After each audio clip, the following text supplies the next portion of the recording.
does not have a kitchen with a staff room. They put a hot plate in and that's someone's on a real budget. There's a studio, like a made out garage for the bathroom. Alright, so they're having. It is nice. And, Like an M&A or something.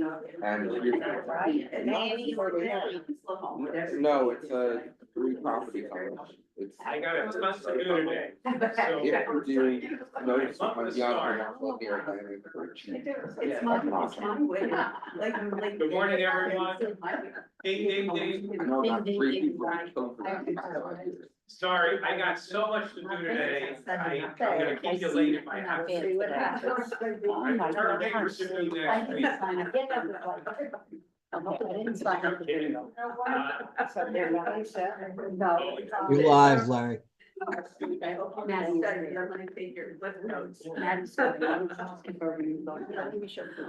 good morning, everyone. Thanks for showing up again. I heard it's raining outside. Sorry for that. People used to ask me about the weather and I'd say I'm in sales. I'm managing.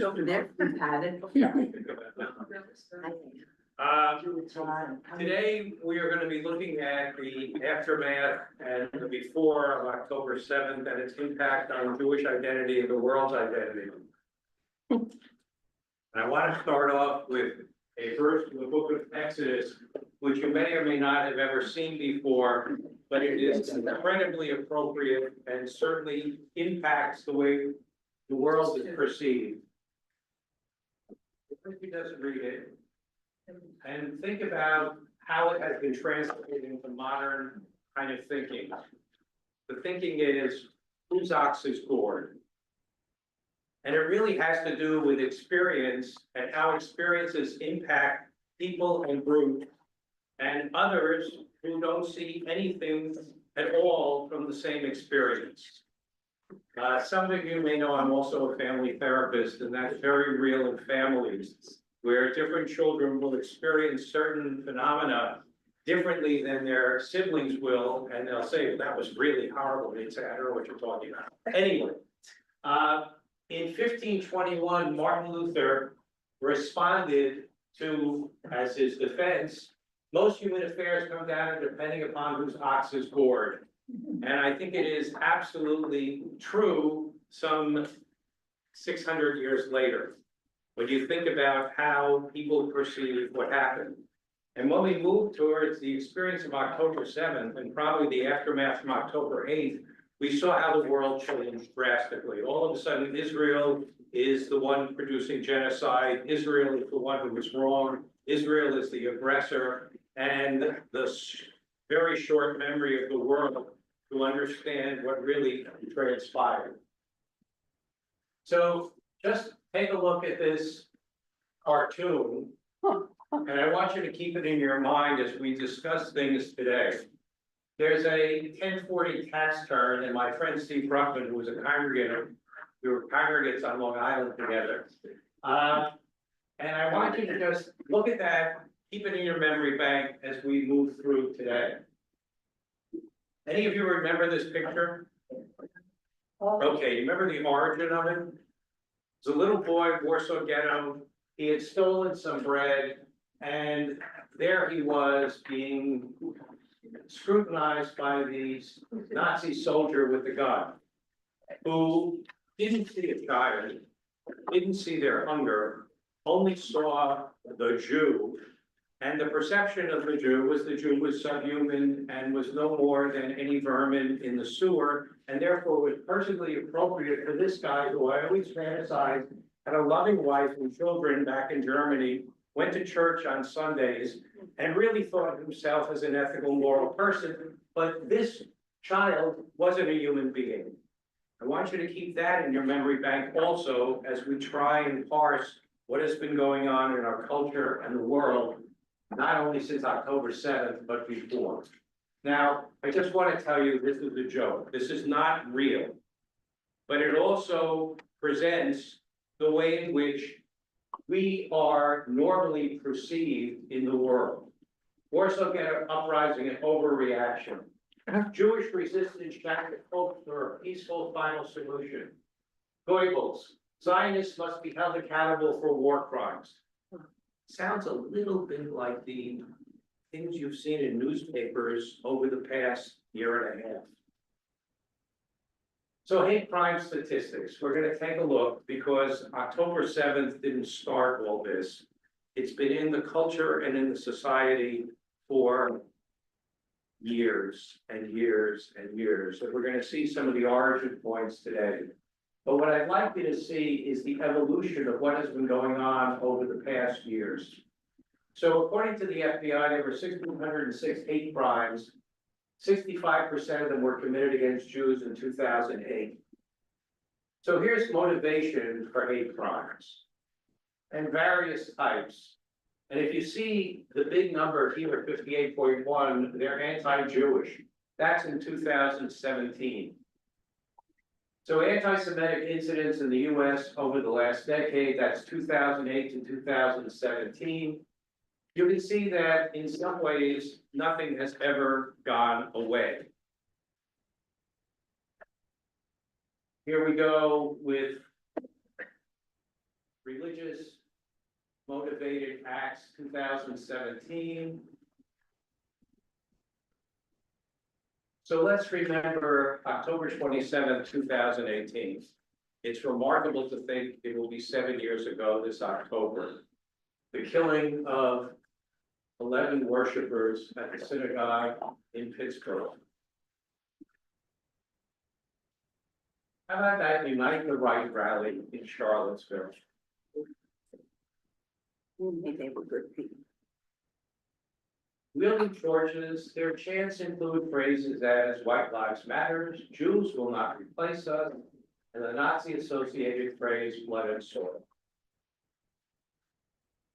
A few days after the rally, President Trump was asked by reporters about the protests, to which he responded that there were. One of the things that we have observed in our culture, and I will be one of the ones to admit my own naivete. I really believed that our culture and society was becoming more and more tolerant. I looked at the election of Obama as a watershed event in the change. I was drastically wrong. All that it did was concretize the inherent racism and hatred within certain segments of our population. This response allowed those who were in the shadows, and I would say under the rocks, to come out from it. And in the past 8 years, we have only seen more and more and more. And October 7th became a catalyst for even more of it. Jews will not replace us. Okay, here are these guys, and they're not alone in American culture. Let's talk about what this replacement theory is really about. The conspiracy theory says there's a plot to diminish the influence of white people. Believers say this goal is being achieved through the immigration of non-white people into societies that have been dominated by white people, as well as through demographics with white people having lower birth rates than other populations. Sound familiar, friends? Can I say something? Please. I don't know if you heard what happened in Miami Beach. That Jewish gentleman that shot a father and a son thinking they were Palestinian and they were Israeli tourists. And it's horrible because the first thing they say, Jewish person shot, when you're Catholic, they don't put Catholic person shot so-and-so. And You're he's right. in jail now. So the Associated Press and the North Center for Public Affairs research found that about 1 in 3 Americans believe an effort is underway to replace US-born Americans with immigrants or electoral gain. We've heard this in the language of the last election here in the United States, and we continue to do. Recent preliminary data from ADL indicates that there has been a roughly 50% uptick in anti-Semitic incidents since this month's conflict began. During the week of May 7th to May 14th, the group also tracked more than 17,000 tweets that expressed support for some variation of the statement, Hitler was right. 2017, another chart from the FBI.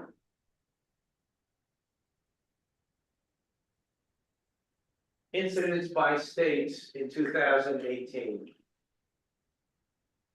New York is obviously the highest, followed by California, or actually California is the highest. Florida isn't exactly timid in it.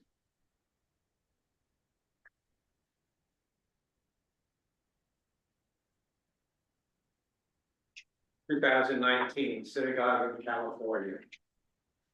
Here we see a list of some of the events between 2019 and 2023.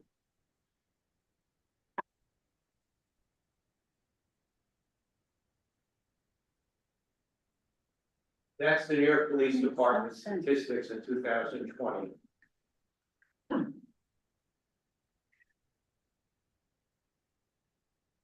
You see the continuing uptick even before October 7th. Look at the number 2022, that's 3 years ago. This is in Montgomery County, outside of Washington. In Maryland. Sorry, Maryland, yes. You remember this in Coleyville synagogue? And he fell in love.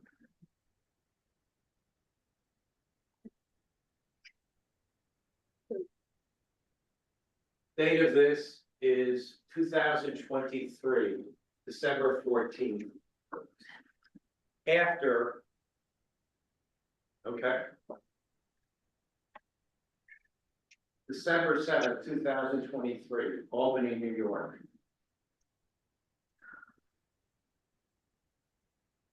Canadian police, firebombing of a synagogue outside of Montreal. Los Angeles.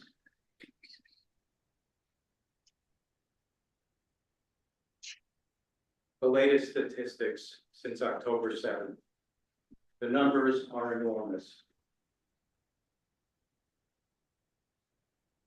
This concept of the replacement theory is really at the core of what would be referred to appropriately as white Christian supremacists.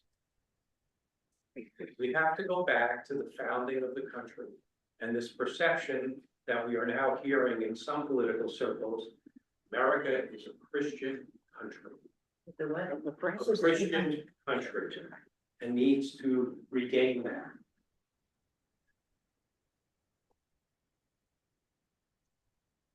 Billboard in Chicago.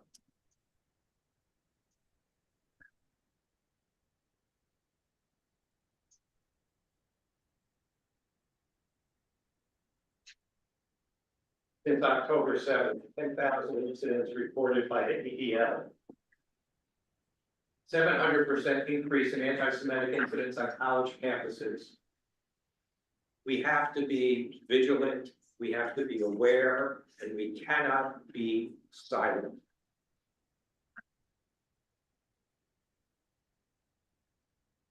One of the most disturbing things is what has been happening on college campuses since October 7th.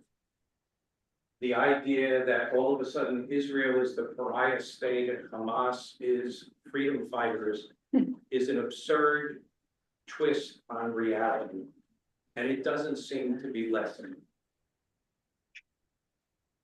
So here is a list of these protests that have taken place at universities across the country. These are just some of them.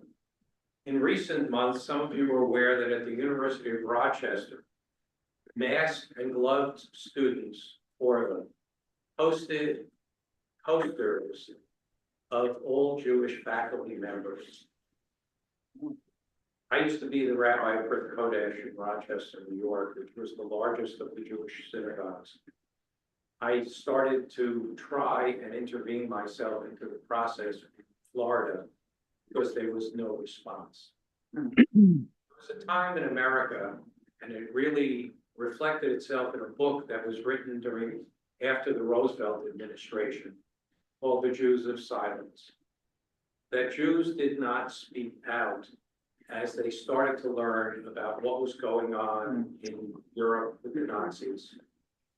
There were several Jewish confidants of President Roosevelt, who carried an enormous reputation among Jews, but they themselves were not willing to intervene for fear that they would be viewed as partisan as opposed to advisors.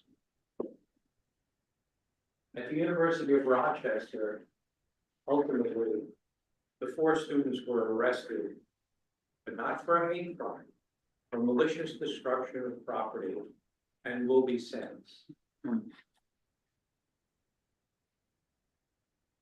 This is a list of encampments and protests at universities and colleges.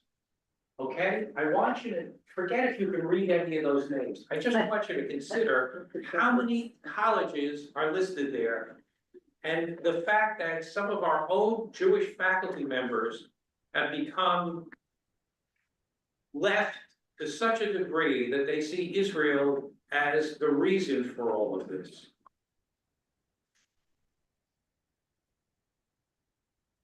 The New York Police Department reported 19 anti-Semitic incidents in August. That's a few months ago. There were 30 anti-Semitic incidents recorded in July, 45 in June. The overall rise in hate crimes in 2024 has been fueled by anti-Semitic attacks. In every month since October 7th, the tally of anti-Jewish incidents has been higher year over years. Jews are the most targeted group of hate crimes every month. So let's take a look at this anti-Semitism concept. Religious anti-Semitism is the prejudice against the Jewish people based on hostility to Judaism and to Jews as a religious group.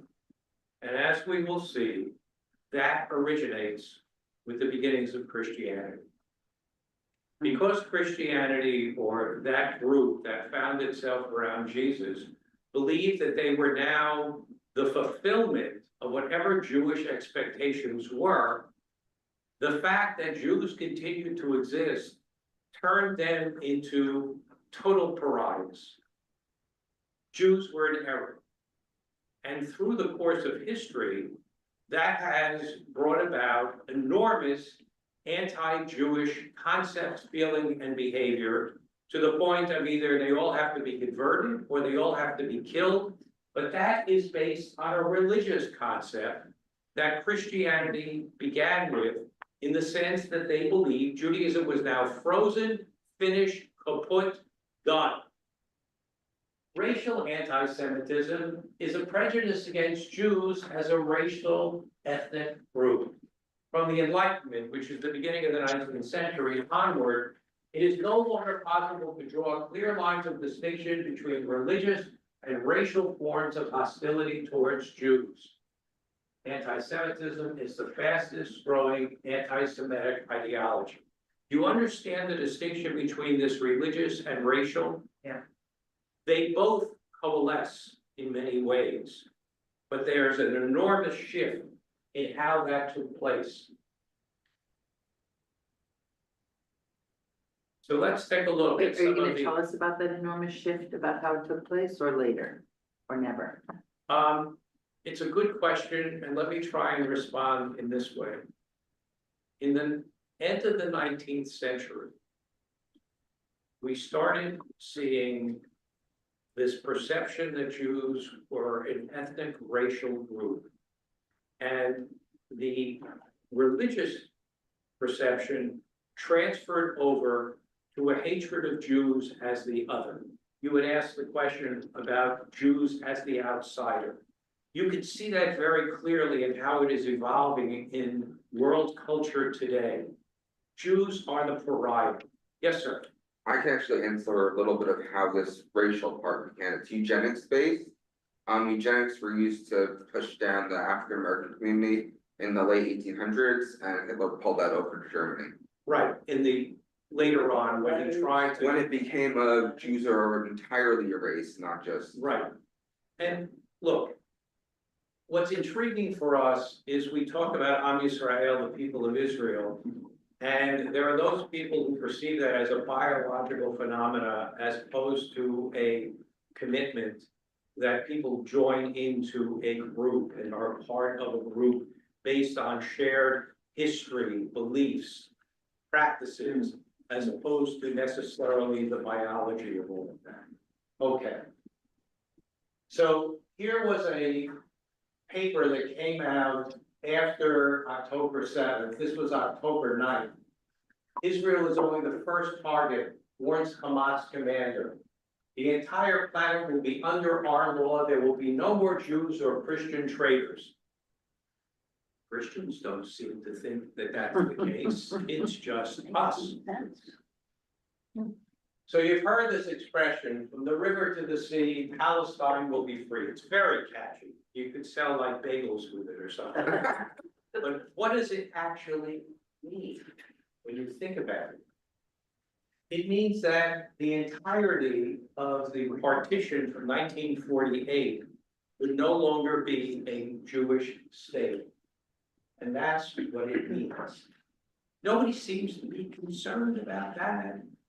It's perfectly okay. And look at how terrible Israel has been. There have been all these people killed in Gaza. How did it start, friends? Who caused it? Are there necessarily people who get killed in war? Absolutely. Okay? You should realize I just found an intriguing quote from beloved Roosevelt that I'm going to read to you. You know, the great friend of the Jews.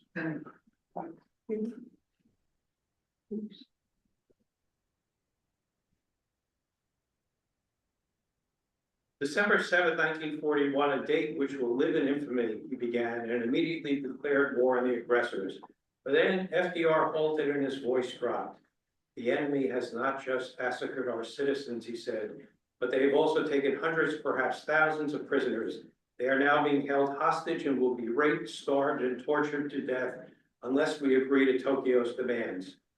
Almost whispering, the president concluded, we have no choice but to concede, he rasped. America must do everything to liberate the hostages. Oh, we're allowed to do that, but Israel isn't. Yes. I feel there's countries with every different religion. Why can't Jews have their own country? Like, there are Christian countries that are majority Christian. Right. Why is it when a Jewish country is it's gonna be a Jewish country? I'm with Why, you. I mean. I'm with you, but we're an apartheid state. And the other thing I'm gonna say is, sometimes I throw this back to a young person and I'll say to them, like, are you aware 43 Americans died? Are you aware 100 Thai people died? Like these countries also had, but if 100 people died waiting for an airplane in Greece or in Rome, waiting for a Delta or an American Airlines, and they were Americans, we'd be up in arms. Well, this should be the same. I totally agree with you. And sometimes I point that out to someone who's younger, like, are you aware these people killed Americans in Lebanon? Let me ask you a more global question, all of you, and there's really not an answer to it. Do you think anybody really cares about facts anymore? No. Okay. Wait, what did you say? Does anybody really care about facts anymore? Some of you may remember that the United Nations passed a resolution 3379 that said Zionism is racism in 1973 or 4. I'll show you in a second. It wasn't until 1991 that it was repealed. Why do I show that to you? Because this is not the beginning. This isn't even the end. This isn't even the middle. It's all part of what has been a continuous process of demonizing the state of Israel and the United Nations that many people had such hope and promise for 75 years ago has become a sham. because of the demographics of the membership that could pass a resolution that everybody on earth is a Martian. So the idea that Israel, though it reluctantly tries to make its voice heard, is continuously demonized and rejected. So this resolution has been reinforced in modern culture by Zionism as fascism, we're colonizers. It's all the byproduct. This is from 2018, this is from 2025. Wow. Resistance against colonialism is not a crime, it's a duty.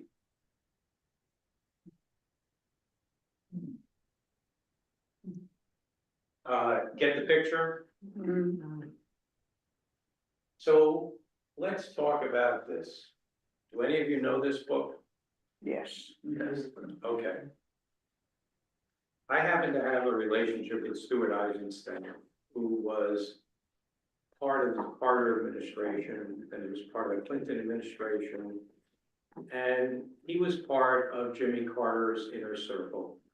When this book was published, I had dinner with Stuart in DC, and that was after 35 members of the Carter Center at Embry had resigned because of the book that came out. Stuart was among them, which is really ironic because now he's praising Jimmy Carter all over the place. And I think it might be because he's 87 years old and he wants to be relevant again. I apologize. And I said to Stuart, help me understand what this book is really about. The book was written in 2006. He said, Jimmy Carter, as you know, grew up in Plains, Georgia. And some of you who watched the funeral, you could see what Plains, Georgia looked like today. Imagine what it looked like 90 years ago. Peanut fields. Well, it was a very prototype of the Old South. Whites in charge, blacks, though not in slavery, but symbolically at a particular point in their own economic and social status. Jimmy Carter, who on a lot of levels was a very devout, kind of fundamentalist Christian, saw that and was totally impacted by what he saw. And it really provided his perception of the world. Let me explain. He saw in America the power of the whites against the blacks, which he then turned into a paradigm of how he perceived the world. In peace, not apartheid, he assigned the role of the whites to the Israelis and the role of the blacks to the Palestinians. And if you've read the book, you know that he gives the Palestinians enormous leeway for all of their behaviors and actions because they're just merely freedom fighters trying to get their own sense of freedom and purpose. That concept is very much alive in how people have embraced this conflict in contemporary ideology. So this is a list of anti-Jewish measures in canon law and institutionalized in Nazi law. You can't read this, but you can read this one. So canon law, Catholic canon law, prohibited intermarriage and of secular intercourse between Christians and Jews. Oh, look, the Nazis did exactly the same thing. Jews and Christians not permitted to eat together. Jews barred from dining cars in 1939. Jews not allowed to hold public office. Laws for the reestablishment of professional civil service. Jews not allowed to employ Christian servants or possess Christian slaves. Law for the protection of German blood and honor. Burning of the Talmud and other books, book burnings in Germany. Christians not permitted to patronize Jewish doctors. Oh, the Nazis did the same in 1938. Christians not permitted to live in Jewish homes. Directed by Goering, providing for concentration of Jews in housing. Jews obliged to pay taxes for support of the church to the same extent as Christians. Jews required to pay a special income tax in lieu of donations for party purposes. Jews not permitted to be plaintiffs or witnesses against Christians in courts. Proposal by the party chancery that Jews not be permitted to institute civil suits. Jews not permitted to withhold inheritance from descendants who had accepted Christianity. Decree empowering the justice ministry to void wills offending the sound judgment of the people. The marking of Jewish clothes with a badge. Fourth Lateran Council, 1215. Oh my gosh, look at that. They did that in 1941. What I'm showing you is that they weren't necessarily unique or innovative in what they created. They took those things from historical culture, which were exactly the parallels to the imposition and the changing of Jews. Adoption by a Christian of the Jewish religion or return by a baptized Jew to the Jewish religion, defined as heresy. Adoption of the Jewish religion by a Christian places them in jeopardy of being treated as a Jew. Jews not permitted to act as agents of contracts, marriage contracts between Christians. Liquidation of Jewish real estate agencies, brokerage agency, and marriage agencies. Jews not permitted to obtain academic degrees. Laws against overcrowding of German schools, anti-universities. You getting the flavor? I want you to realize how powerful this was in the way the culture responded. Do synagogues prohibited, destructions of synagogues. Christians not permitted to attend Jewish ceremonies. Friendly relations with Jews prohibited. Compulsory ghettos, 1267. Oh, look at that, 1939. Christians not permitted to sell or rent real estate to Jews. Providing for compulsory sale of Jewish real estate. Let that sink in for a minute. What I'm now going to show you a series of is the way in which Jews were represented in German Nazi newspapers, publications, even if you look here in children's books. I want you to look at those faces. Remember what I showed you with the tax return? You'll see it again. Do you notice the guy on the left? Yeah. The prototype Aryan. Yeah. And look at the Jew. Now, what you see across the top are images from Nazi propaganda regarding Jews. And on the bottom are from contemporary cartoons regarding the modern state of Israel and Jews. The parallels are overwhelming. Again, it's for you. The propaganda on the top from Nazi time, the representative of Jews in Arab, European, and American press in recent years.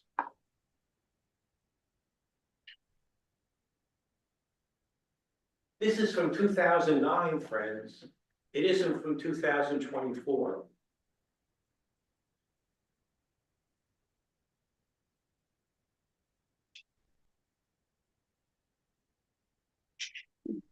We're the hate mongers.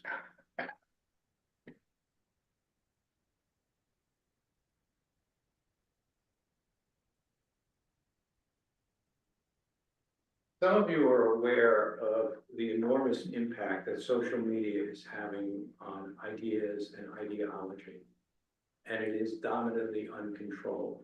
Some of you may have watched a segment on 60 Minutes this past Sunday, where they visited with German prosecutors who are enforcing German law regarding the representation of hate speech on the internet in Germany.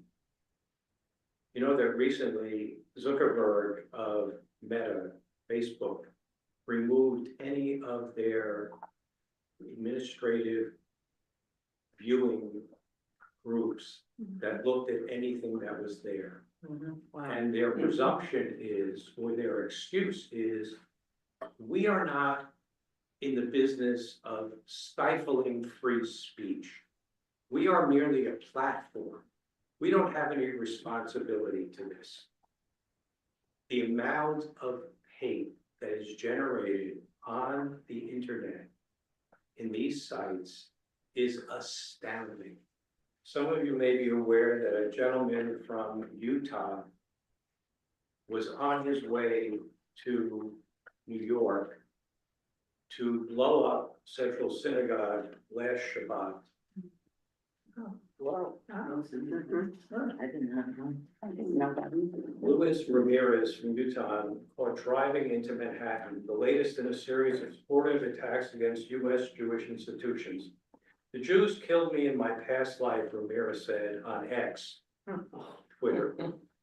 Today in New York City, when I pull up to Shabbat, I will kill you first. He was apprehended. But I want you to think about the marginal folk all over the place who are getting all their information from Twitter, from TikTok, from Instagram, from Facebook, which is violently anti-Semitic and anti-Jewish, and is motivating many of these people to go beyond merely their delight in reading all this, but into action. Oh. These are cartoons that appeared in newspapers. Do you notice who's in the pocket? Like Obama. It's Obama. That's very funny. I think that's funny because I think a lot of Jews will consider him kind of like anti-Israel, so I find that kind of funny.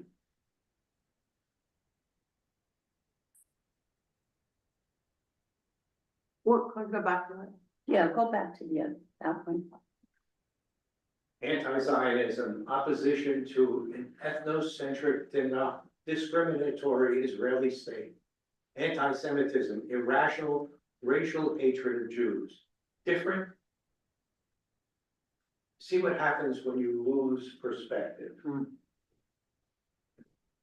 I say something? Please. This has never made any sense to me. Of the world's population, we're less than 0.5% of the world's population. Okay, so there's 99.5 plus, Right. a little bit. It doesn't make any sense. Right. It's totally irrational. Yeah. And what's going on now in the United States is extreme with where people are getting their news. Yeah. Is extremely disturbing. Yeah. And young people have, oh, I don't have it with me, I left my phone home. Young people don't no, they're not being educated to differentiate truth from fiction. You're right. And that's the most disturbing thing to me of all of this whole thing. Yep. Because even if they eradicated every Jew from this earth, the Muslim, the Muslim extremist population Right. would then have a new target, and that target would be Christianity, and they're not being non-vocal about it, they're being very vocal about it. Right. The question I asked people, Christian people, who have opinions, is, don't you think you're gonna be next? Well, do you remember Reverend Niemöller in Germany? First they came for the Jews, and then they came for the trade unionists. And look, we are experiencing some remarkable diminution of credibility and integrity in our political systems, and the way in which people are accepting certain behaviors. Even our legislators in Congress have seemed to defer all of their responsibilities, which are constitutional, to whatever is going on in our country right now. And that has nothing to do with us, but it's part of a shift in the mindset and the behavior of people. Okay, we go on.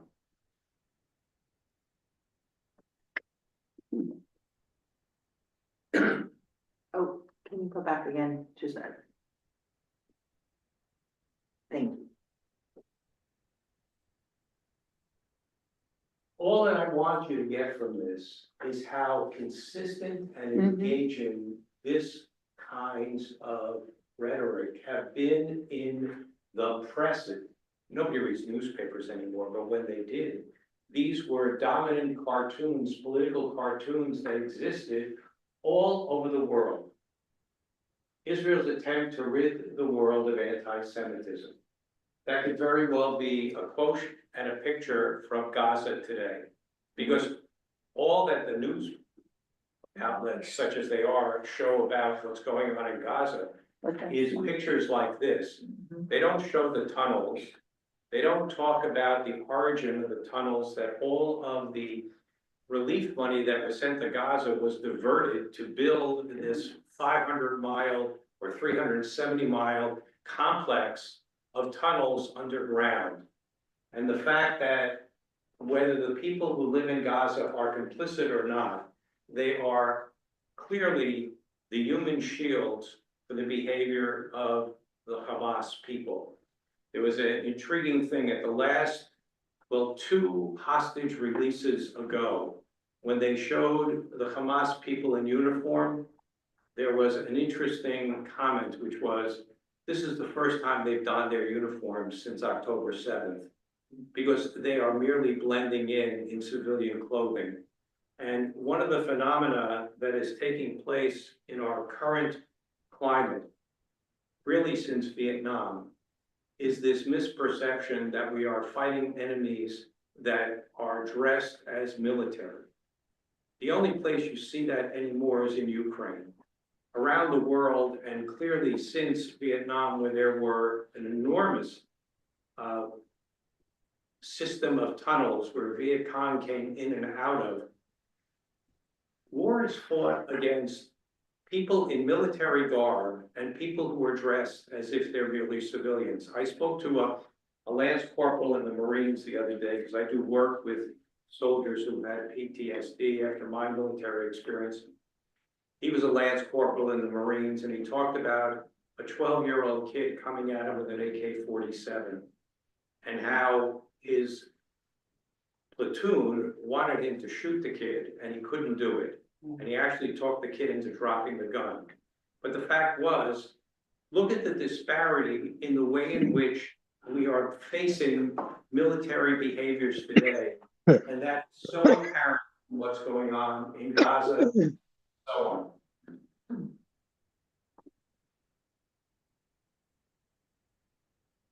So you get into the narrative here, we Jews have been persecuted in violent pogroms, we are forced from our homes, occupiers crowded us into ghettos. When we resisted, we suffered the carnage of collective punishment.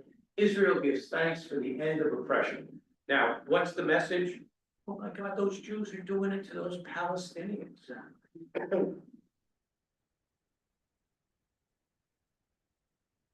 So this is when Arafat was still around. Latest information is Arafat's daughter, who lives in Paris, has inherited $8 billion. Where did it come from? We knew that Arafat had diverted close to $2 billion from relief dollars that were going into the West Bank.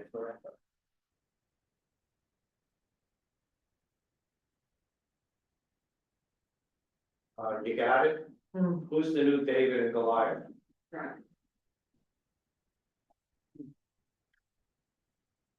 So there's Netanyahu, and who's the puppet? Trump. Yeah, Trump. What did you say? So show that to him. Yes, he just doesn't get it. So because there was a peace treaty signed between the UAE and Israel. Let's be clear, Egypt and Saudi Arabia has no interest in ever opening their borders to the people from Gaza. No kidding. The No. other Arab states have had no interest at all in what to do with the people there. I may have told you this story. I think I did. Did I tell you the story that before Abdullah became king of Jordan, I was in Jordan prior to the peace treaty between Israel and Jordan. And I met with Crown Prince Hassan, who was supposed to be the successor to King Hussein. Didn't happen. But I met with him and his 2 advisors, all who had been trained in the West. In this case, they were from Sandhurst in England. All international elites are trained in the West, though they go back to wherever they've come from. And during the conversation, I said to Crown Prince Hassan, would you ever consider a reconfederation of the East Bank with the West Bank? Do you know what the East Bank is? It's Jordan. The West Bank, okay? And responded to me with the following brilliant statement. Who will be king? They had no use for the Palestinians. Hussein had, They got rid of them. yes, in Black September, Steve, If President Trump had his way and could move the Palestinians, most of them would probably end up in Iran and be just feeding their bigger army.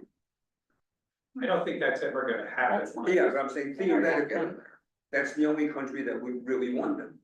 Perhaps. I No, they know don't. the answer. They never wanted them. They don't want them. That's why you have the West Bank. Look at the picture. It was too big for them to take. Oh, look, the Jews are now the pigs. The fat pig being funded by the Americans. Notice the symbolism. One of the things that you will see in some of the future slides is that all of a sudden, all of the Nazi perceptions have been transferred over to the Israelis. Mhm. So Martin Luther King, regarding anti-Semitism and anti-Zionism, a long time ago. You declare, my friends, that you do not hate the Jews, you are merely anti-Zionists. Heard a lot of people say that recently, haven't you? Jews are great, but I just don't like Israel. And I say, let the truth ring forth from the high mountain tops.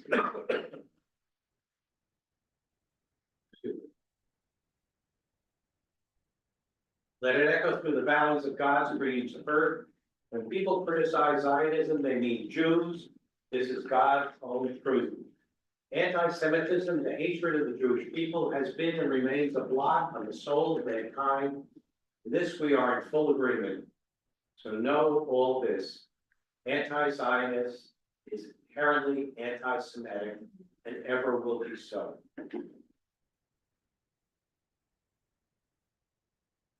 I just want to add like an interesting side note. I just came back from Argentina and Brazil, and I took Jewish tours there, went to synagogues. And it was amazing that both courts, when they received immigration of Jews and the slaves, the Jews and the blacks were in the same ghetto called 11. It was mind blowing. This was in the Seattle Times. So you got that imagery of apartheid being put onto Israeli. So look at this cartoon. And you know what the picture is there? Yeah. Yeah. And what's behind it? The Dome of the dome. Rock in Jerusalem.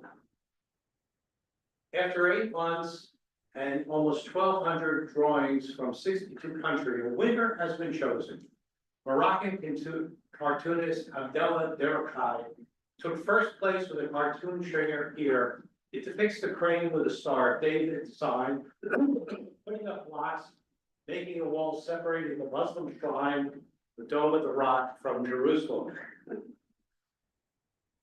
The wall has a gate showing the distance that looks like one at the Auschwitz concentration camp where Jews were incarcerated and killed. Where was that contest? In Iran, Oh, wow. Or maybe they acknowledge Jews were killed at Auschwitz. That's amazing. you see these posters in DC? Jesus. May God send a mushroom cloud from the sky on Israel. Close Guantanamo Bay, reopen Auschwitz. So there was a time cover Wow. with this quote out of it. Nobody reads Time anymore, the magazines are done, but it's caught my eye. Why Israel doesn't care about peace. When was that? So the magazine was published in 2024, 23. Okay, recent, right. So I asked the question, why doesn't the cover say why Palestinians don't care about peace? Or why Hamas doesn't care about peace? Carl Vick, the Jerusalem Time Bureau chief, responded and said, it's not my title. The people who put together these covers are trying to be as provocative as they can. Vick acknowledged that there is an attempt to demilitarize Israel, particularly in Europe, and that it is a fair and reasonable concern on the part of American Jews and Israelis do not want American journalism to get sucked into that process. It's already happened. So you remember this? 2015 during the campaign. This was taken down pretty quickly. You remember why? Because the Jewish It's star. quite a story. The Jewish Star. So here's this Charlottesville, Joy Asmar and the Daily Stormer to end Jewish influence in America. This was the poster for it. This is some video from that day. There were a lot of them, and look at them, they all look pretty similar. Good people on both sides. So now, when you look at this, do you see something a little bit more recognizable? Money. It is this stereotypic caricature of the bent Jew on the tax return. Whose ox is gored? Majority of people look at that and they say, oh, yeah, the taxes, they're annoying. We look at that and we see something different in the way it's being presented. So the question really is for all of us, what now? What can we do? Who speaks out and whose ox is gored? I am very concerned that in our culture today, the voices that used to be in the public dialogue, the Union for Reform Judaism, Conference of Bishops, the National Council of Churches, the Council of Presidents, Hadassah, B'nai B'rith, American Jewish Congress, American Jewish Committee. When's the last time you heard from any of these organizations? For the most part, they have become brittle and have evaporated in our culture. The only voices that we are subject to are political voices, either on the right or the left. There is no middle. It doesn't matter whether these voices, anybody listens to them or not, they're not in the public marketplace of ideas. They have relinquished their roles. And as Americans, as a group, have become less and less religious, religious voices have also disappeared. I had a conversation Friday night at Temple here with Liz Dutz, who was a member of the URJ board, the Hebrew Union College board. And she also at one point was chair of the Religious Action Center in Washington, which is run by the Reform Movement. And I said to her how disappointed I was that the Religious Action Center had become more of a universalist organization as opposed to a Jewish advocacy institution. It's true. And she said, no, it isn't so, go look at the website. Well, I have a tendency to be annoying, it's part of my being. So I went to their website, their last statement about Israel was from 2022. Wow. And their last statement about anti-Semitism was around the same time. So I sent the links to Liz and I said, you know what, Liz, here they are. Oh, I misguided you. I meant the union's website. I said, the Religious Action Center is supposed to be the voice in the Washington environment and the national environment regarding Jewish concerns and Jewish issues. Not just, and it doesn't mean it isn't important, transgender issues or DEI issues or pronoun issues. It has to be about concerns about who and what we are. And unfortunately, Jews in America, and I'm going to generalize, for all of them, they feel very comfortable and secure here in this country and have, for good reason, been very liberal because they saw liberalism as part of the way in which they became accepted and engaged. But I will tell you very honestly, I am not affiliated with any political party. I think they all stink. I think they've all gone off the deep end, but I would call for some level of sanity to enter back into our environments regarding who and what we should be concerned with. As you mentioned, we are such a small minority in the world and in this country, and yet we don't have advocates for ourselves. We are, Liz Dunn's told me that, you know, the reform movement had always been involved very strongly in abortion rights engagement across the country.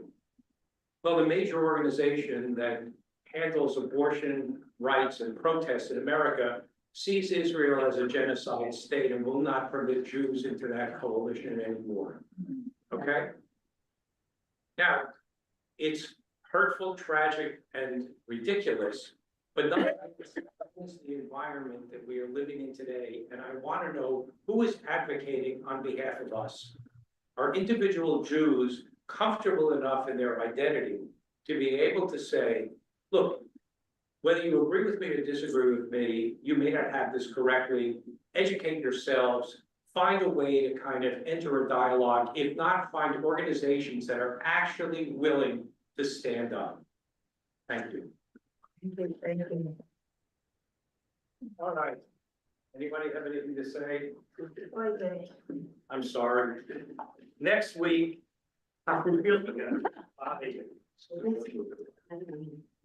Next week, we're talking about, does anybody believe in God anymore? Oh. Hello. I don't think you teach that at your seminary? I do. Thank you. I teach every. That's interesting. Can you say the topic for next week again? Next week is, does anybody believe in God anymore?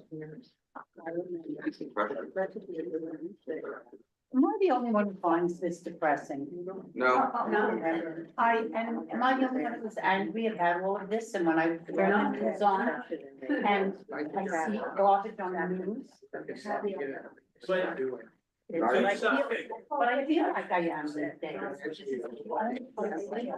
Where anybody validates me. Larry, are we wrapped?